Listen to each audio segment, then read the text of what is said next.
Foi, minha filha. Quando nós falamos do sacrifício de Jesus, o que é que nos salva? Vamos fazer uma distinção aqui, né? Bonita. A teologia nos ensina de maneira muito bonita que a Trindade tem funções específicas. Ao Pai, a missão de criar. Ao Filho, a missão de nos salvar. E ao Espírito, a missão de nos santificar. Quando nós dizemos que o sacrifício de Jesus é que nos lava de todos os nossos pecados, a teologia cristã não está reduzindo a palavra sacrifício a apenas o acontecimento do Calvário. É claro que é correto a gente dizer que Jesus morreu por nós, é correto, mas a ação salvífica de Jesus não é somente o Calvário. Muitas vezes nós reduzimos a ação salvífica de Jesus ao acontecimento do Calvário, e aí a gente pensa que nós somos salvos porque Ele morreu na cruz. Também é, mas a palavra sacrifício precisa nos relembrar que toda a vida de Jesus, desde o processo da sua encarnação, toda a vida de Jesus é salvífica. A encarnação já é um acontecimento salvífico, porque ali a condição humana começa a ser resgatada. Eu já falei isso aqui, mas nunca é demais dizer. Quando nós temos a encarnação de Jesus, a condição adâmica, o que é próprio de Adão em nós, está resgatado pelo Cristo, que agora assume a condição humana para elevá-la. Então, o que é o sacrifício de Jesus? É todo o processo da vida, morte e ressurreição. Tudo o que diz respeito à pessoa de Jesus é acontecimento salvífico na vida de todos nós. É por isso que a igreja continua realizando a salvação no mundo, porque ela realiza em nome do Pai, do Filho e do Espírito Santo. Toda a ação da igreja é uma ação trinitária. Todos os sacramentos são celebrados na perspectiva trinitária. E ali no momento em que nós realizamos uma ação trinitária, Deus está criando de novo, porque a missão específica do Pai é criar. Deus está salvando de novo em Jesus, porque é missão específica de Jesus nos salvar.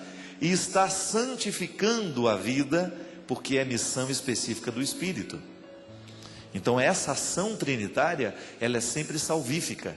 E ali a ação de Jesus como específico dele, desta pessoa da Trindade, que é conceder-nos a saída do fosso do pecado para entrar na glória da eternidade, na nova dimensão da vida que a ressurreição nos coloca, está diretamente ligada a todas as ações de Jesus. Então podemos dizer, quando é que a pecadora, aquela do Evangelho, foi salva? No momento que Jesus morreu no Calvário? Sim, mas nós não podemos negar que o encontro de Jesus com aquela mulher já foi salvífico para ela. Não é assim?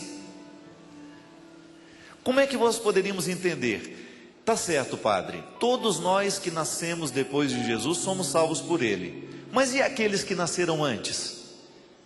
Jesus tem 2000 anos. E os que nasceram antes de Jesus, como é que nós podemos compreender a salvação deles? Se Jesus ainda não tinha morrido, como é que você responderia essa pergunta? Entendeu bem a pergunta? Nós somos salvos porque Jesus nos resgatou, Jesus nos salvou, Jesus morreu por nós, Jesus viveu por nós.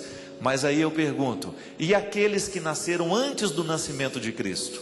Como é que eles podem ter sido salvos pelo Cristo, se Ele ainda não tinha nascido, se Ele ainda não tinha morrido, se Ele ainda não tinha ressuscitado? É aí que está a beleza, minha gente. A presença do Verbo na Trindade, no ato de criar, Deus já estava salvando o mundo, sabe por quê? Porque o Verbo já estava presente na ação criadora. A Trindade age em conjunto.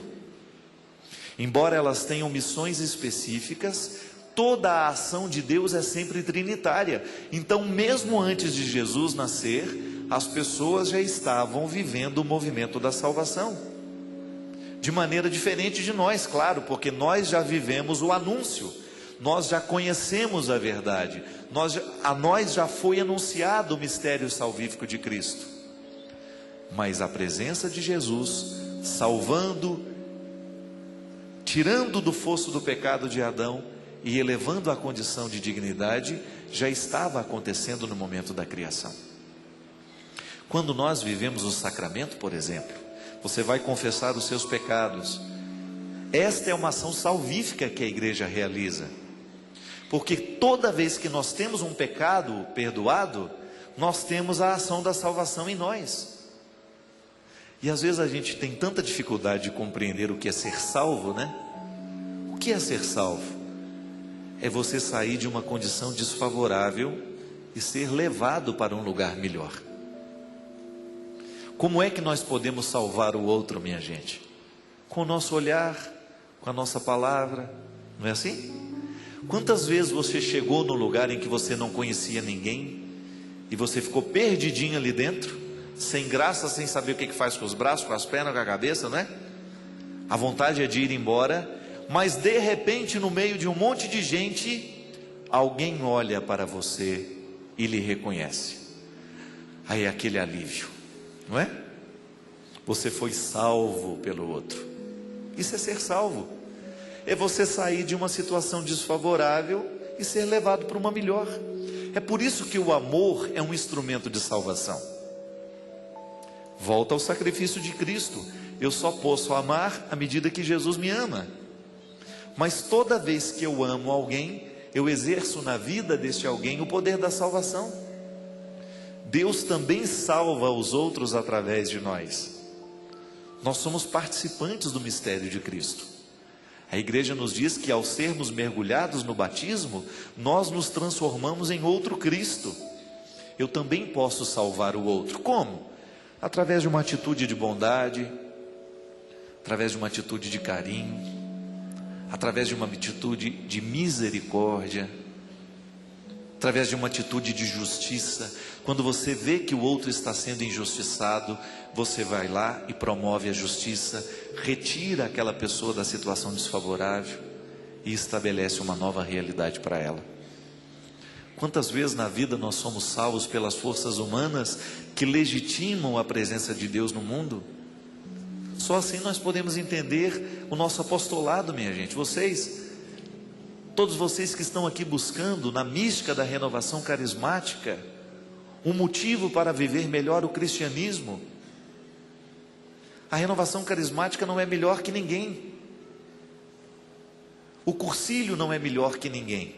Nós não temos o direito de dizer, aqui no nosso lugar nós somos melhores que os outros. Não. O que a gente precisa descobrir é que, aqui neste lugar, eu encontrei um jeito com o qual eu me identifico de fazer a presença de Jesus se transformar no meio de nós. Não é verdade? Cada um vai buscar o caminho que se identifica dentro da igreja. A igreja oferece inúmeros caminhos, inúmeros modelos de pastorais, inúmeros modelos de espiritualidade. O objetivo é esse, é fazer a salvação de Deus acontecer. É por isso que nós temos que ter muita paciência com os diferentes, porque eles também estão buscando ser salvos, de um jeito diferente de nós. Eles também estão buscando a palavra redentora, o gesto misericordioso. E é bonito demais a gente descobrir que enquanto a gente vive, a gente tem essa oportunidade. Olha, hoje eu quero viver para fazer a salvação de Deus acontecer na casa, na vida das pessoas. Hoje eu quero ser um legítimo representante de Cristo na terra. Isto é, vou fazer o seu sacrifício continuar. Sua vida, sua morte, sua ressurreição. Eu participo deste processo. Eu não sou indiferente àquilo que Cristo quer para a vida. Eu não serei indiferente com as pessoas que eu vou encontrar. Eu não quero me sentir melhor do que elas. À medida que eu puder ajudar, eu quero ajudar. Eu quero estar presente. Veja os hospitais, né? Como é que nós podemos compreender o sacrifício de Cristo dentro de um hospital, por exemplo? Entra no hospital e você vai ver quantas pessoas sofrem ali dentro. Às vezes, minha gente, a dor no corpo reflete também na alma. E às vezes uma presença que chega, que acompanha, que faz uma oração, que dirige uma palavra carinhosa, às vezes só de segurar na mão do doente, a gente já salva aquele doente de tantas coisas ruins. A gente já oferece a ele um ombro que ele precisa naquela hora, uma palavra que ele necessita naquele momento. Isso é fazer o sacrifício de Cristo acontecer no mundo. Quando a gente sai do nosso lugar para ir em direção daqueles que estão precisando ser salvos.